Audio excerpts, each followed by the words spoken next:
I just bought this viofo 4K dash camera, but every time I plug in the rear camera, the 4K goes away.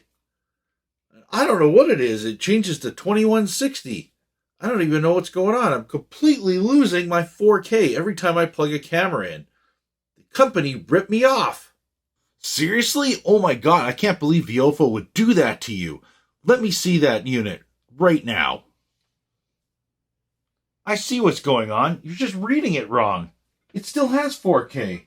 All it is this changed and now it says 2160p instead of 3840 by 2160p. Let me show you. Okay, Neb. Let's get you out of here. And let's talk about the facts of what your dash camera actually does when you change between 1, 2, and 3 channel mode on your dash camera. So oftentimes when people buy a viofo dash camera and they actually have just it running in 1 channel mode, they see this screen right here where it's 3840 by 2160. And if you look online, 3840 by 2160 is actually 4K resolution. However, as soon as you actually plug in a rear camera, the screen changes to 2160p plus 1440p.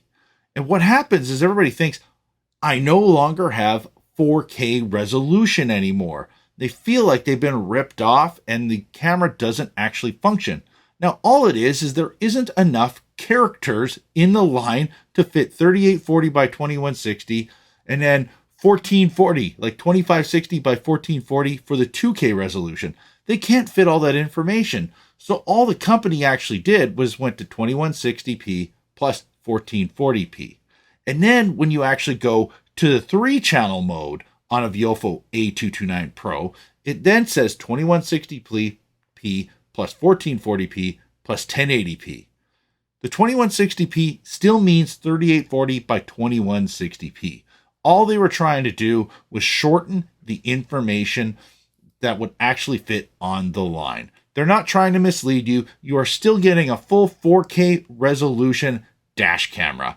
The rear camera is still 2K resolution, and the interior camera is still 1080p.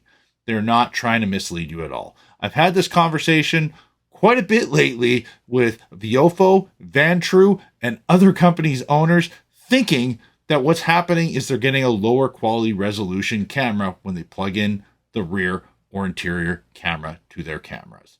So the main point of this video was just to educate you on how it works and to let you know your 4K camera, you're not actually losing 4K resolution.